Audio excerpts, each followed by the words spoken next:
Alhamdulillahilladzi khalaqal insan fi ahsani taqwim. Ashhadu an la ilaha illallah wahdahu la syarika lah. Wa ashhadu anna Muhammadan abduhu wa rasuluh sallallahu alaihi wasallam. Allahumma salli wa sallim wa barik ala hadha nabiyil karim wa ala alihi wa ashabihi ajma'in. Amma ba'du fa ya ibadallah, inni usikum bi nafsi wa iyaya bi taqwallah faqad fadal muttaqun. Ittaqullah ya ayyuhalladzina amanu ittaqullah haqqa tuqatih wa la tamutunna illa wa antum muslimun. Faqala Allah ta'ala fi kitabihil karim, a'udzu billahi minasy syaithanir rajim. Bismillahirrahmanirrahim. Wa likulli ummatin ja'alna mansaka liyadhkuru ismallahi ala ma razaqahum min bahimatil an'am fa ilahukum ilahun wahid falahu aslimu wa basyiril mukhbitin. Kita berlindung kepada Allah dari godaan syaitan yang terkutuk dengan menyebut nama Allah yang Maha Pengasih lagi Maha Penyayang.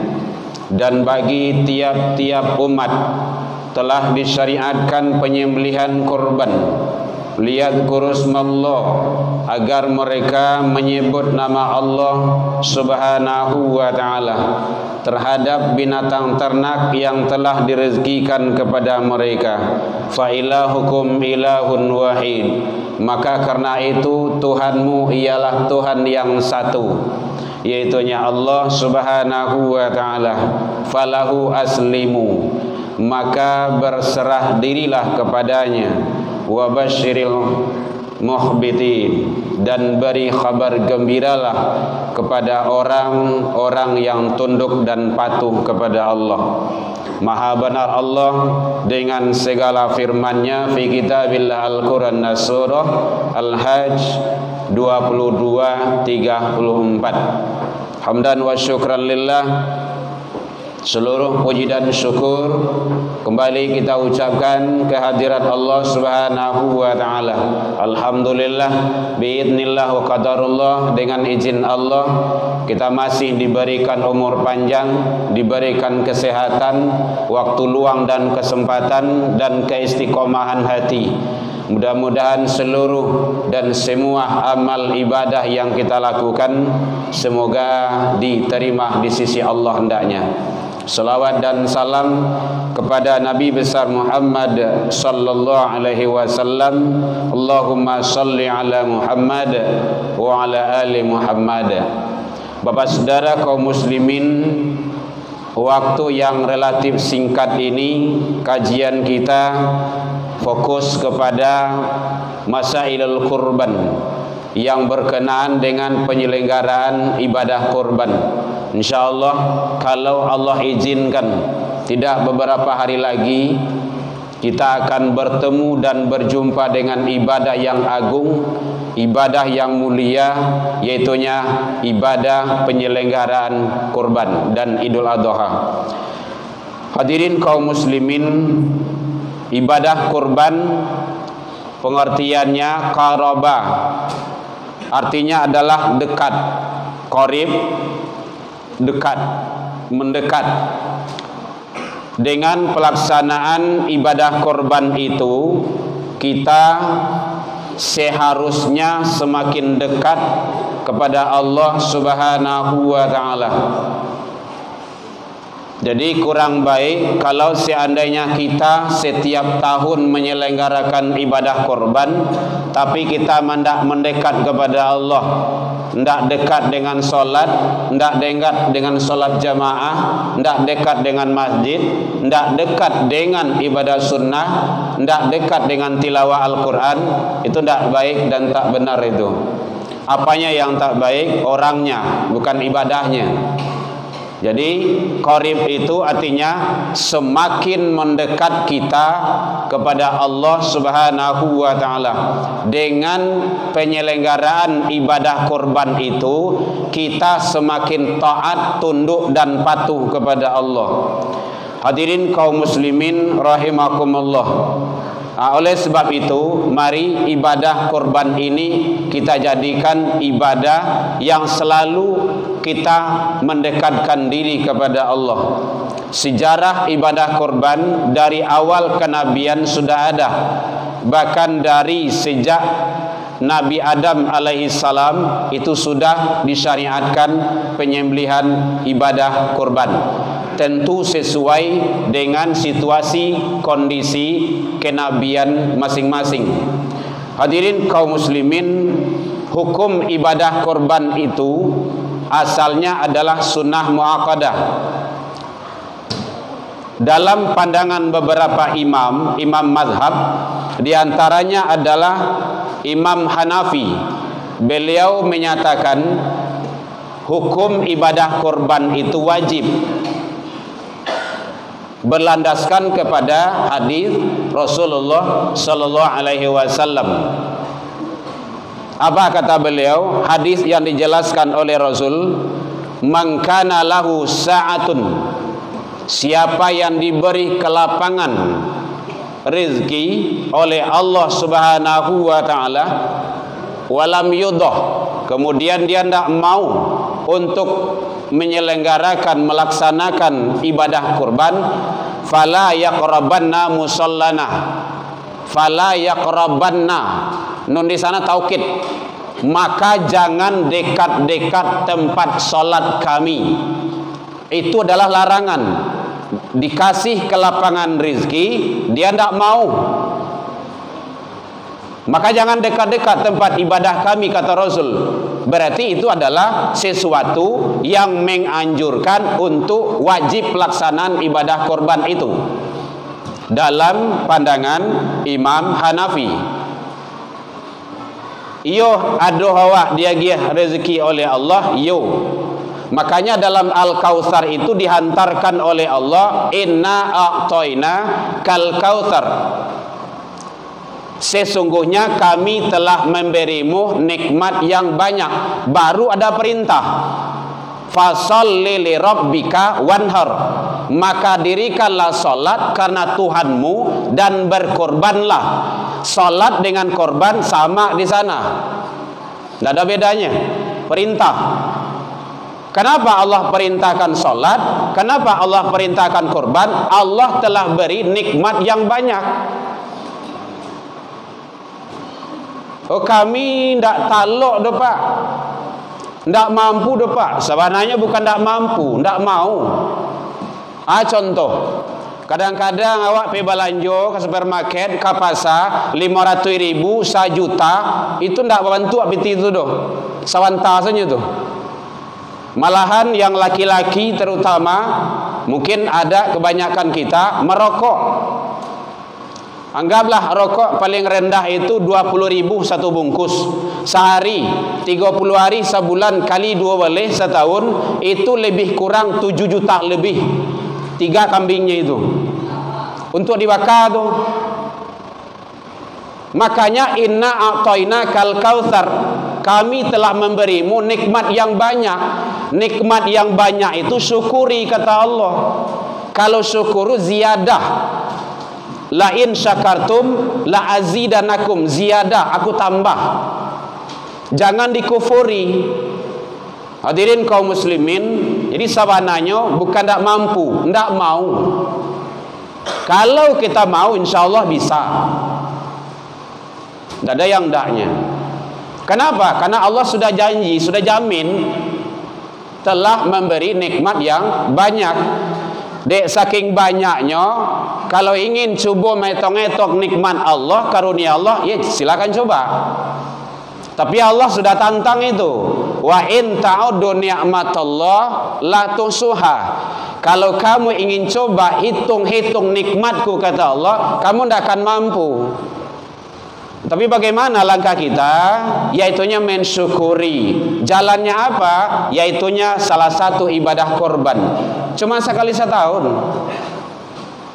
Hadirin kaum muslimin rahimakumullah. Nah, oleh sebab itu, bahwa menurut pandangan Imam Hanafi, korban itu adalah wajib. Beliau berlandaskan kepada hadis Rasulullah sallallahu alaihi wasallam. Menurut Imam Syafi'i, ibadah korban itu hukumnya sunnah kifayah. Ini lebih ringan. Sunnah kifayah itu maksudnya satu yang berkorban di dalam keluarga itu, yang lain sudah dianggap. Kenapa? Satu berbuat, yang lainnya sudah dapat fadilah, pahala dari Allah Subhanahu wa ta'ala. Inilah yang disampaikan oleh Rasul, bahwa salah satu doa ya Rasul adalah Allahumma min hadza Muhammad, ya Allah terimalah ini korbannya Muhammad, wali Muhammad, keluarganya Muhammad. Keluarga itu banyak, ada istri, ada anak, ada siapa saja yang ada di dalam itu. Wa ummati Muhammad, dan korbannya umat Muhammad. Rasul satu. Yang kedua, bahwa mangqaraba qurbanan fihi fa bi awali fitrah. Siapa yang ikut menyelenggarakan ibadah korban, dia kembali kepada fitrahnya. Qatsras min damihi, tak kala tetesan darah ke bumi dalam pemotongan hewan korban itu, ghufiralahu, diampuni dosanya. Berarti dosanya itu adalah peserta yang ikut sebagai ibadah korban itu. Wa zunuba ahliha, dan dosa-dosa keluarganya. Keluarganya siapa? Ya istri, kalau suami ikut, ya suami, kalau istri ikut, ya anak, ada cucu, orang tua, mertua, siapa yang ada dalam keluarga itu sudah mendapat ghufirallahu, ampunan dari Allah Subhanahu wa ta'ala. Nah, oleh sebab itu, bahwa dalam kategori pelaksanaan ibadah korban, melihat kondisi dan situasi, saatun tadi mampu. Kalau kita mampu dalam satu keluarga itu ada 5 orang, kita ingin ikut sebagai peserta ibadah korban, beli saja 1 sapi, sudah, tidak harus 7 orang. Kita 5 orang beli sapi, beres, kasihkan sama panitia, sama pengurus masjid, selesai. Yang jelas itu adalah kemampuan. Hadirin kaum muslimin rahimakumullah. Nah, oleh sebab itu, mari, karena mumpung waktu dan hari kita masih ada, kesempatan yang sudah berada di hadapan kita ini, mari kita manfaatkan sebaik-baiknya. Hadirin kaum muslimin rahimakumullah.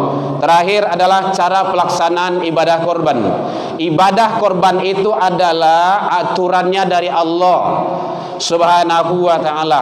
Hewannya musinnah. Musinnah itu yang sudah dewasa, tidak boleh cacat. Cacat itu cacat bawaan. Kalau cacat darurat ya tidak apa-apa lah. Besok pagi ya wak korban, malam bekonyo turun, tiba dari daerah, turun dari mobil, cuma lompek saja, patah kakinya, itu darurat namanya itu. Di balian korang punya tidak mungkin nemu dia itu. Ad-darurat fil ibahah, darurat itu boleh. Musinnah itu yang sudah dewasa. Dewasa itu ada ditandai dengan umur. Kalau onta 5 tahun, kalau kerbau atau sapi 2 tahun, dah boleh. Kalau kambing, domba Garut itu yang besar-besar itu 1 tahun dah bisa. Yang biasa itu 2 tahun. Atau ditandai dengan tanda-tanda kealaman. Ada yang menyatakan lah baradiaknya, lah tumbuh tanduknya, dan lain-lainnya. Yang penting yang musinnah, kata Rasul, yang sudah dewasa. Jangan yang kecil. Kemudian yang sehat, jangan yang kurus, jangan yang penyakit. Kemudian hadirin kaum muslimin rahimakumullah, termasuk ibadah korban itu ikuti aturan Allah dan Rasul. An Ali bin Abi Thalib radhiyallahu an qala, beliau berkata dari Ali bin Abi Thalib, amaroni Rasulullah sallallahu alaihi wasallam, aku diperintahkan oleh Rasul, kata Imam Ali, untuk apa? Untuk menyelenggarakan kurban Rasul. Maka kata beliau, an aku ma'ala budnihi, silakan jelenggarakan kurbanku ini, kata beliau. Fa ukamisum jilalaha, maka aku bagikan seluruhnya, termasuk jilalnya. Jilal itu kalau onta ada pakaian penutup hewan itu untuk kedinginan dia, pakaian hewan korban itu, hiasan dan namanya, dibagikan. Bagikan sadualahnya, termasuk wajuludaha, kulit-kulitnya. Kemudian kata beliau, wa amaroni, aku juga diperintahkan oleh Rasul, kata beliau, Allah u'tiyal jazzarah, untuk tidak memberikan kepada tukang jagal atau panitia atau apalah namanya syai' sedikit pun. Jadi dari korban tersebut tidak boleh diambil situ untuk upah. Upah tukang dabiah, upah tukang bantai, upah tukang dagiang, upah sajonyo, tidak boleh. Itu tijarah nama itu. Tidak boleh. Kalau ingin juga waqala, Rasul menyatakan, nahnu nu'tihi min indina, aku memberikannya luar daripada itu. Indina, dari sisiku. Berarti luar daripada yang 2.500.000 itu. Yang 2.500.000 itu bule-bule. Sekarang ada kadang-kadang kulit itu dijual.